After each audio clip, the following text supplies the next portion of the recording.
Hey friends, so now if you want to work with data using Python in modern and professional way, there is one concept that you must understand. And it doesn't matter which tool you are using, whether Pandas, PySpark or Polars, everything comes back to one simple concept. It is data processing using data frames. This is the core concept behind working with data in Python, and all tools are using this concept. So now what we're gonna do? We're gonna deep dive into this one as usual using animated sketches. So let's go. You ready?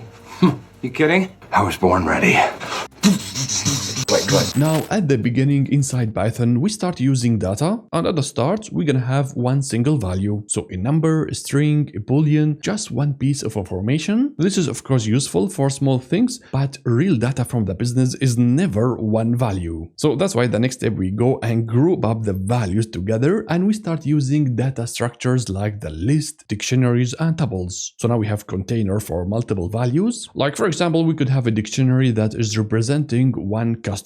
So we have ID, name, age. At this point, the data in Python looks like a business data. So we have one customer, but still we are not there yet because usually we have multiple customers. So we go one step further where we use a list of dictionaries to represent multiple customers. So now we have like a matrix, 2 dimensions. So this represents the customers because in real business scenarios, we have a lot of data. You have thousands and millions of records, many attributes, not only 1, 2, maybe 100, a lot of missing values, and you have to do a lot of complex transformations and operations. And I can tell you this is going to be a nightmare if you just use a list of dictionaries because it's going to be messy, nested. You have to loop each time you want something. It's hard to read and hard to maintain. So this really doesn't scale. And exactly for this reason, we have to move to a better and easier structure, the tabular structure, or we just call it a table. So it maintains of 3 things. We have rows, columns, and cells. Each row represents a record. One record represents, like for example, one customer, and each column represents a feature or attribute. Like for example, the ID gonna contain all the IDs of all customers, the name, all the names of all customers, and the cell at the end gonna hold one single value. Like for example, one name of one customer, and the whole thing we call a table. This is not only the most natural and easy way for humans to understand data, as well it is how most businesses organize their data. And now comes something really important to understand. A table is not just like matrix of data, it has as well something called schema. So it is just like description about the table structure. So the table name, the column name, the data types for each column, because not all columns are same. We could have like a data type integer, string and date. So the schema contains like metadata, data about your data. So again, your data will be inside the table, and the schema gonna explain and describe for us the structure of this table. And this schema is very important because it's gonna be the blueprint, the rules in order to manage your data. Without schema, you're gonna go back to the chaos that we had in the nested data structure. Okay, so we have a table, and now of course the big question is, where does this table live? The first option is Excel, and yes, everyone has worked with Excel, and the data can be structured as a table, but everything is manual and you have to click around in order to do filtering, copying and fixing errors by hand. Of course, it works for small data and quick analysis, but once your data grow and the logic becomes complex, it breaks. And as well, we cannot do a lot of automations. That's why we need better tools like, for example, Python. Now, the second option, we have databases. Databases also stores tables.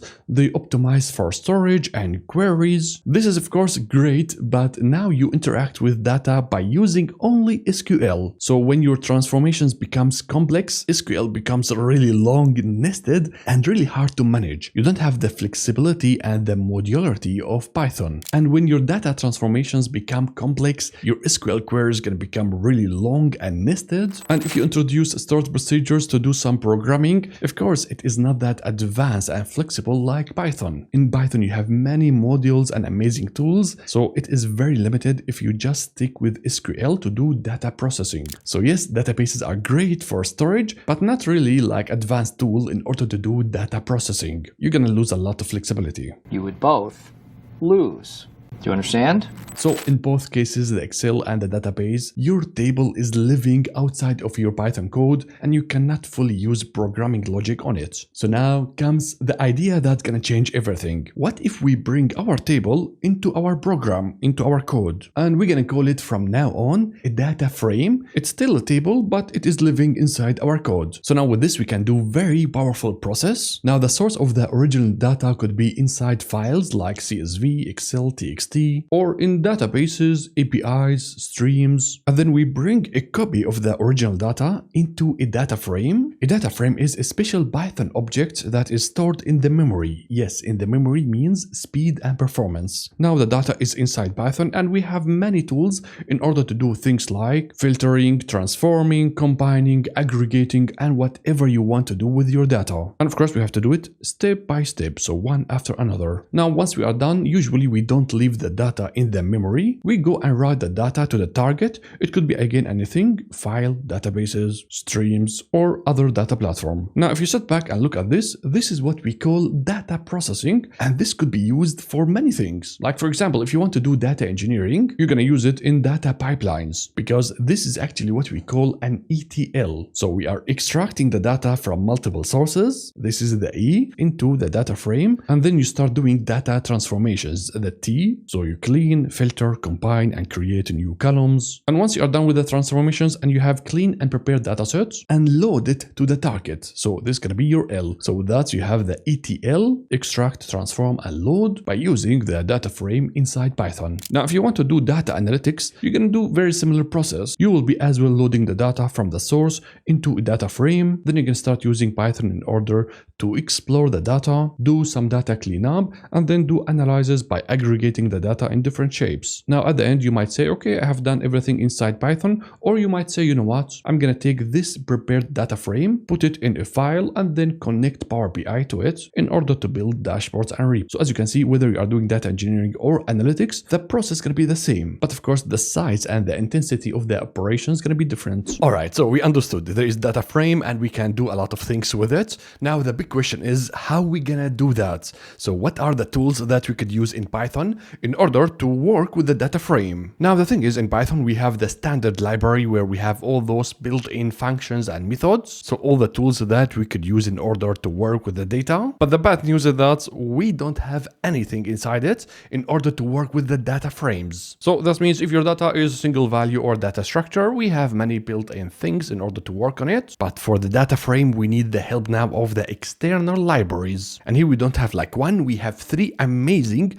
Python external libraries. We have the very famous Pandas, and another one which is very fast, the PySpark, and the third and new one called Polars. So that means if you want to work with the data frame, you have to go and export one of those libraries, and I can tell you the data frame is the core concept for those three big libraries. And by the way, this video is sponsored by DataCamp. Thank you so much for that. I have been using it now for years. What makes it work? It is not passive watching. You are writing code inside your browser, getting instant feedback, building skills step by step. And exactly for this video, for those three libraries, DataCamp has a track for everything. To learn Pandas, the data manipulations in Python track gets you solid in the foundations that carry across everything else: cleaning data, filtering, joining, reshaping, the skills that you will see no matter which data frame library you are end up reaching for. And if you decide as a data analyst to go with the Polars, which is really interesting, the introduction to Polars course is the most practical way to actually learn the expression API, the group bys, and the lazy execution. Now for the third library, which is the hardest and most complicated one, the Spark. Of course, DataCamp has a track for that. The big data with PySpark track is exactly for it. It opens with the foundations, then it takes you step by step on how to clean up the data using Spark, and then start getting you into more advanced things about the distribution and as well how the lazy mechanism work. Now, of course, I'm going to be honest with you, with those libraries,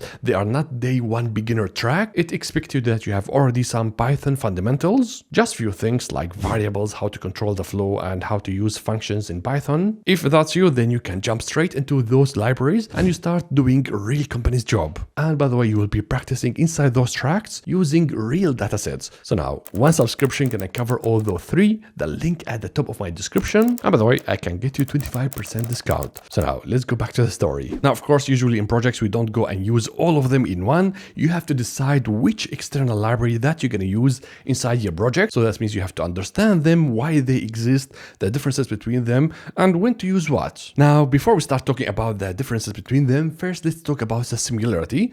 All of them are Python external libraries. So that means you're going to go and import them inside your Python scripts and use them inside your projects. The other similarity is that they all look like SQL. Yes, they are very similar to SQL, and that makes those three libraries are very similar to each other's. Now the thing is, we are working with a data frame, right? Columns and rows, and this is exactly the same structure as a database table. And there is nothing easier than SQL to work with a tabular structure. Now to understand what I mean, just put the operations side by side for those four: SQL, Pandas, PySpark, and Polars, and then just check the data operations. Like for example, filtering. Okay, we have where, then filter, then select in SQL as well for PySpark and Polars. For sorting data, we have order by, sort.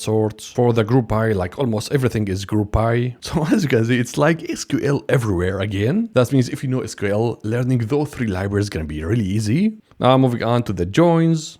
So as you can see, they are very similar to each other's. But of course, the SQL is working with a physical table inside a database in the disk. But the Pandas, PySpark, Polars, they are inside your Python script, which is working with the data frame that you have inside the memory. And now I totally understand if you ask me this. Why do we have like three libraries? Is it not enough to have like only one? They are very similar. So why they didn't make like one built-in library for the data frame and that's it? So yes, we have SQL because we have databases, and we have one dedicated built-in for the data frame. Well, you are totally right, but the thing is you have to understand how they work and the differences between them. There is big difference about the implementations. So now let's deep dive into how they exactly work behind the scenes. And we're gonna start with the Pandas. Now for the library Pandas, it's gonna go and take your data and put it in DataFrame, but it's gonna use one single machine to do that. So everything gonna be inside the memory in one machine. So this is one thing it does. Another thing, it go and run everything immediately. You say filter, it filters the data right away. You say group, it groups right away. You say create a column, it creates it instantly. So everything happens immediately. There is no planning or no optimization phase like the other tools. So with those two things, Pandas feels simple and very intuitive, but everything happens in one machine in memory. And exactly for this reason, Pandas is the most commonly used library between data analysts, because usually they have to do things step by step, like exploring the data, then doing the filtering, and everything feels easy. And they don't have to deal with any complex infrastructure with having multiple machines and distributed systems. Everything runs in one machine. So this is the first library. Now the second one, the PySpark.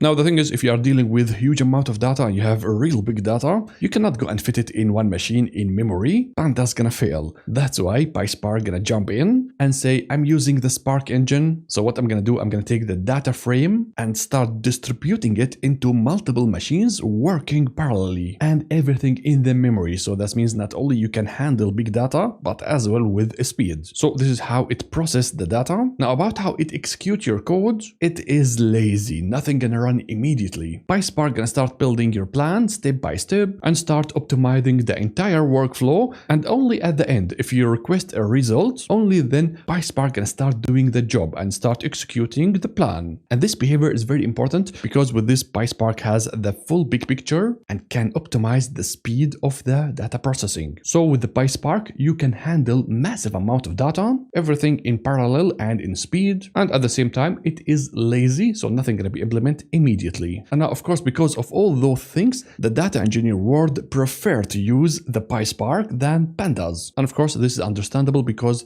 we have to move massive amount of data from the sources, transform it, prepare it, and bring it to the target. And my friends, we cannot use one machine for that. So it is amazing and fast, but still it scares the data analyst because you have to do a lot of setup and infrastructure work in order to do data processing. So for the last 10 years, that was the split. The data analysts are playing with the Pandas, everything is calm, sitting, eating data slowly, and the data engineers working with the PySpark using the big boys to process massive amount of data. Then suddenly, a few years ago, we have a new player, a new animal enter the data world. we have the polars: fast, sharp, and efficient. So the polars check the two words and they understood the benefits of each approach. So they said, okay, let's go and keep using one single machine like the Pandas because it is easy to set up and use. But on the other side, this lazy execution is perfect. Can build a plan, optimize it, then execute it. So it's gonna go and improve the performance. So they took this idea from the PySpark and combined everything into the polars. So with this, you combine the simplicity of the Pandas with the optimizations ideas that you have from the PySpark. So now how I see it, the data engineers are still using the PySpark because they need distributed systems and one machine will not be able to solve the issue of massive amount of data. But now for the data analyst, I still see that they are using Pandas everywhere, and only small group of analysts, they start adapting the polars in their codes. But now since we are talking about modern tools, now we have a new shift where you have platforms like Databricks is using the Spark engine and hiding completely its complexity. So with that, PySpark looks actually like Pandas, but it is using the big data engine behind the scenes. So now the data analyst can go and use those platforms, and instead of using Pandas, they will be using PySpark. At the end, they don't have to deal with the infrastructure, everything is prepared. So as well, I see these movements where some data analysts start using PySpark in order to do their analysis. Okay, so now let's do a quick recap. As you work with Python, usually your data gonna be inside single values or data structures, and for that we have enough built-in functions and methods to work with these data. But as you go more into data topics and you start working with the company's data, you need better structure, and that means you have to work with the table structure where you have rows and columns, and each table has a metadata behind it. Now, in order to work with the tables, in Python we have first to copy the data from its source, it could be from file or database, and then put it inside something called a DataFrame inside Python. So it is a Python object where the data is stored inside the memory. It looks exactly like a table, and of course it is temporary, so that means if the session ends, then the DataFrame gonna disappear. And now in order to work with the DataFrame, we don't have built-in functions and methods. Instead, we have three external libraries: Pandas, PySpark, and polars. Now, although three libraries have the similarity of, like for example, the DataFrame is the core concept on how to work with the data, and as well the operations inside those libraries, they look like SQL because you have table structure and you are working with data, and nothing easier than SQL. But of course, they have different approach on how they work and implement things behind the scenes. For Pandas, the data is going to be inside only one machine inside the memory, and it executes everything right away, immediately. And once you run the Pandas code, every step is going to be executed right away, so everything going to be immediately. So this is the analyst default tool that they're going to use. Now PySpark, it is runs on multiple machines, it is lazy, it builds a plan, it optimizes it, and only after that it go and executes. It is built for big data and data engineers. And for the new one, the polars, it is taking the best of each world, so you have the one machine like Pandas in order to make things easy, and as well it has the lazy and optimization step that we have from Spark. So my friends, if you want to work with the company's data in real projects using Python, then you have to master DataFrame. It is the core of everything. Once you understand it, then working with any of those external libraries gonna be really easy. So my friends, if you enjoy this type of content where I'm sketching the concept and you want to support me, then subscribe, like, and comment. This is gonna really help to reach nice people like you. Thank you so much for watching, and I will see you in the next video. Bye bye.